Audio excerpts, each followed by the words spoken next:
Hello students, welcome back on nap classes. तो आज का टॉपिक है हमारे पास क्वांटम नंबर्स क्या होते हैं आज हम सीखेंगे।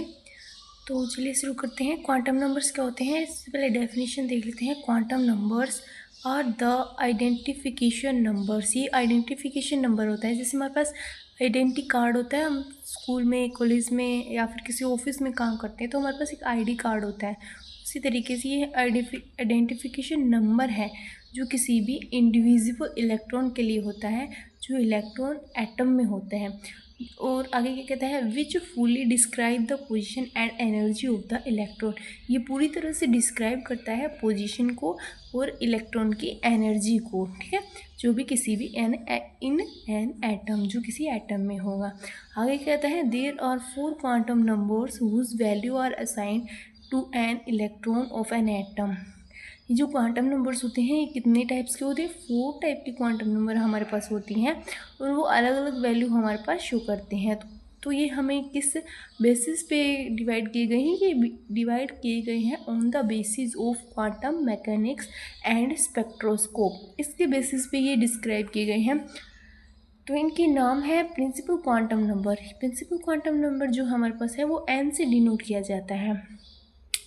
नेक्स्ट हमारे पास सब्सिडरी और एजीमुथल क्वांटम नंबर जो हमारे पास एल से डिनोट किया जाता है। नेक्स्ट है हमारे पास मैग्नेटिक क्वांटम नंबर जो एम से डिनोट किया जाता है। नेक्स्ट है spin quantum number. Spin quantum number S से डिनोट किया जाता है।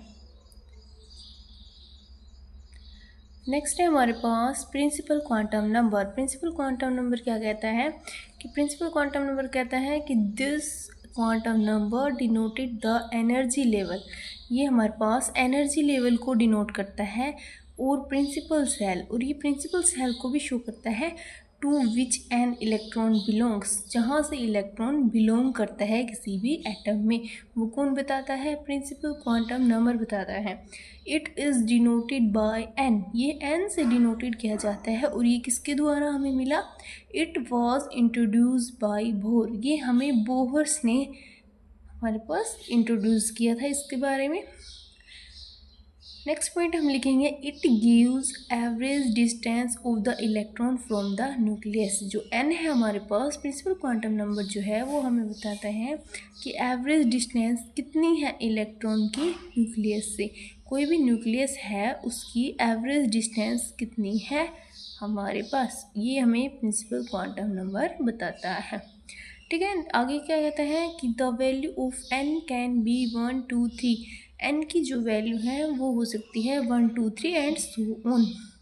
अब बोर्स जो है उसने डिस्प्लेस किया सेल को, ये जो KLMN हमने पढ़ा था उस तरीके से भी इसको डिस्प्लेस किया। तो ये क्या कहता है, जैसे जैसे वैल्यू ऑफ एन इंक्रीज होगी ना, मतलब जो प्रिंसिपल क्वांटम नंबर इंक्रीज होगा, जो डिस्टेंस होगी इलेक्ट्रॉन्स की फ्रॉम द न्यूक्लियस वो इंक्रीज़ होती चल जाएगी। अभी हमने देखा कि जो एन जो है वो एवरेज डिस्टेंस बताता है इलेक्ट्रॉन की और न्यूक्लियस के बीच में। अब कहता है कि जो एन इंक्रीज़ होगा तो डिस्टेंस होगी इलेक्ट्रॉन की डिस्टेंस होगी वो इंक्रीज़ हो जाएगी न्यूक्लियस से। And the energy of the electron increases, energy भी इंक्रीजेज हो जाएगी। ये हमारे पास बता रखा है।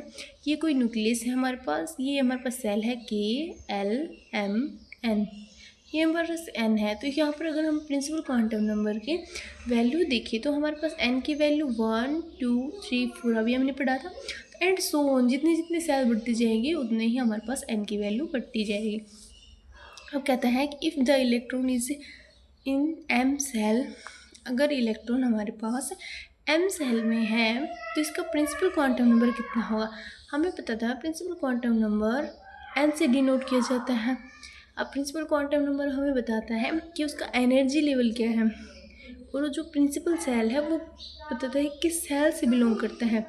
तब मान लो हमारे पास एन की वैल्यू अगर 3 दी हुई है तो इसका प्रिंसिपल सेल क्या हो जाएगा, 3। अब 3 नंबर पर कौन सा सेल आता है, हमने देखा KLM, तो मतलब वो एम सेल में है, जो इलेक्ट्रॉन है वो एम सेल में है, तो इसके प्रिंसिपल क्वांटम नंबर की वैल्यू हो जाएगी 3। नेक्स्ट है हमारे पास सब्सिडियरी और एजीम्यूथल क्वांटम नंबर।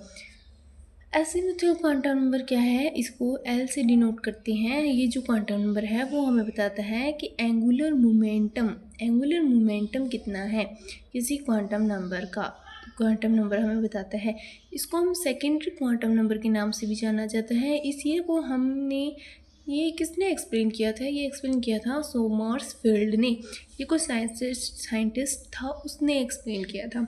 तब ये it is denoted by L, ये एल से डिनोटेड किया जाता है। और ये हमें किसके बारे में बताता है, ये हमें बताता है सब लेवल और सब सेल जहाँ इलेक्ट्रॉन सिचुएटेड है किसी भी एटम में, ठीक है, ये हमें उसके बारे में बताता है। And specifically the angular momentum of the electron and shape of the orbital, ये हमें इलेक्ट्रॉन के एंगुलर मोमेंटम और शेप ऑफ ऑर्बिटल के बारे में बताता है एजीम्यूथल क्वांटम नंबर।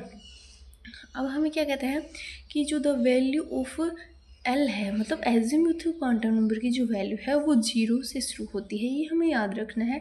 जो प्रिंसिपल क्वांटम नंबर है वो 1 से शुरू होता है और जो एजीम्यूथल क्वांटम नंबर है वो 0 से शुरू होता है। इसमें 0 इंक्लूड होता है, जो हमें बताता है कि SPDF इन सेल्स के बारे में बताता है, इन सब सेल्स के बारे में बताता है किसी भी एटम में कि वो कौन सी सब सेल्स से हैं। मान लो अगर हमें एग्जांपल देखिए तो अगर n की वैल्यू 3 है तो इसका सब सेल 3 हो जाएगा। इसमें 3 सब सेल होंगे। सब सेल किस तरीके से डिनोट करेंगे, SPD, इस तरीके से हम सब सेल डिनोट करेंगे। इसी तरीके से हम देख सकते हैं कि अगर n की वैल्यू 1 है तो हमें देखा था कि जो एजीम्यूथल क्वांटम नंबर है वो 0 से शुरू होता है। तो हम अगर n की वैल्यू 1 है तो L 0 हो जाएगा और ये सब सेल कौन सी होगी हमारे पास, S सब सेल हो जाएगी। इसी तरीके से अगर N2 है तो L 0 और 1 2 हो जाएंगे। 0 इसमें इंक्लूड करना ज़रूरी है और सब सेल हो जाएगी S और P। अगर इसकी इलेक्ट्रॉनिक कन्फिग्रेशन के हिसाब से देखें तो इस तरीके से हमारे पास सब सेल आएंगे। S सब सेल, तो यहाँ पर 1S, S और P है तो 2S और 2P, और यहाँ पर जैसे N3 हो जाएगा तो L की वैल्यू 0 1 2 3 हो जाएंगी। तो ये हमारे पास सब सेल आएंगे S P और D, हो जाएगा 3S 3P और 3D। अब आगे क्या कहते हैं हमारे पास, जैसे जैसे L की वैल्यू ग्रेटर होती जाएगी ना, L की वैल्यू बढ़ती जाएगी, यहाँ से L की वैल्यू बढ़ती जाएगी तो इसमें बॉन्ड जो है बिटवीन इलेक्ट्रॉन और न्यूक्लियस के बीच में जो बॉन्ड होता है, जो कोवेलेंट बॉन्ड जो होता है वो हमारे पास वीक होता जाएगा, मतलब लेसर होते जाएगी, कम होते चले जाएंगे जैसे जैसे हमारे पास L की वैल्यू इंक्रीज होती जाएगी। नेक्स्ट है हमारे पास principal quantum number. Principal quantum number जो है वो m से डिनोट किया जाता है।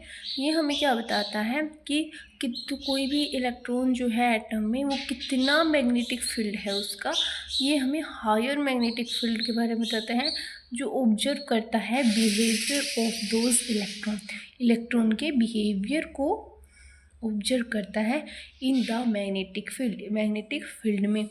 Was not uniform but different, अगर वो यूनिफॉर्म नहीं होता है बट अलग होता है। This quantum number gives the knowledge of the direction of the electron orbital, और इलेक्ट्रॉन ऑर्बिटल की डायरेक्शन के बारे में ये हमें मेनली बताता है। मैग्नेटिक फील्ड में अगर कोई इलेक्ट्रॉन है और वो यूनिफॉर्म नहीं है, डिफरेंट है, तो वो हमें कौन सा क्वांटम नंबर बताता है, वो हमें मैग्नेटिक क्वांटम नंबर बताता है। ये मेनली हमें बताता है कि डायरेक्शन जो है वो इलेक्ट्रॉन की ऑर्बिटल में कौन सी है। अब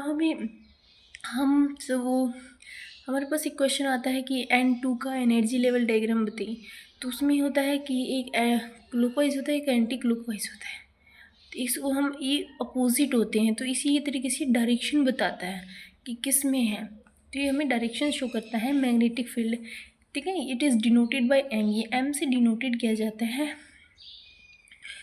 और ये ओरिएंटेड होता है स्पेस ऑफ ऑर्बिटल के स्पेस में।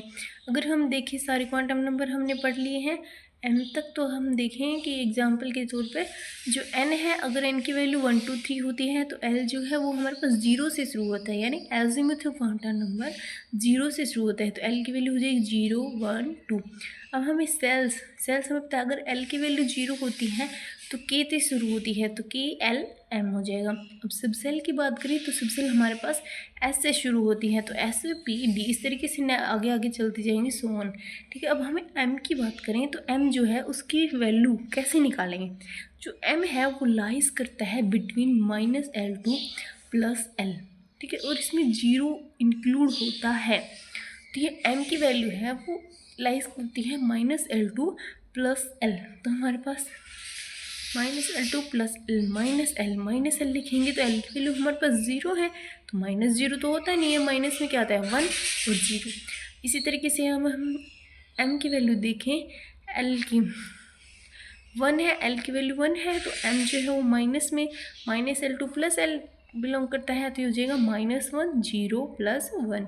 इस तरीके से L2 है तो M हो जाएगा -2 -1 0 + 1 + 2।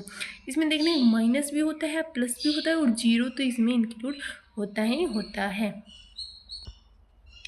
नेक्स्ट है हमारे पास spin quantum number. Spin quantum number हमें क्या बताता है, ये सबसे पहले एस से डिनोट किया जाता है, ये हमें ध्यान रखना है।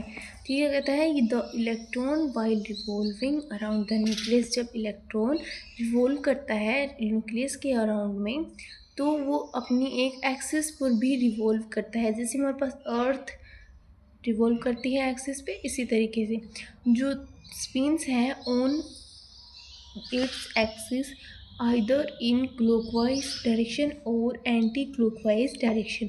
जो इलेक्ट्रॉन्स हैं, ये जो स्पिन्स हैं वो क्लॉकवाइज भी हो सकते हैं और एंटी क्लॉकवाइज भी हो सकते हैं। तो the quantum number denoted by S, ये जो डायरेक्शन बताएगा कि क्लॉकवाइज है या एंटी क्लॉकवाइज है, वही हमारे पास स्पिन क्वांटम नंबर हो जाएगा।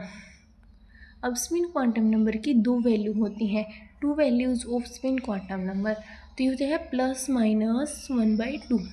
ठीक है, अभी माइनस कब होगा प्लस कब होगा ये हम देखते हैं कि जो इलेक्ट्रॉन है वो क्लॉकवाइज डायरेक्शन में अगर मूव करता है तो उसका वैल्यू हो जाएगा +12। अगर वो एंटी क्लॉकवाइज डायरेक्शन में स्पिनिंग करता है तो हो जाएगा -1/2। ठीक है, मतलब ये हाफ जो है वो नेगेटिव साइन के साथ आएगा। तो हमारे पास एस जो है वो बिलोंग करता है हमारे पास +-1/2। एस की वैल्यू +-1 होती है। अगर वो क्लॉकवाइज है तो +12 आ जाएगा, अगर वो एंटी क्लॉकवाइज है तो -12 आ जाएगा।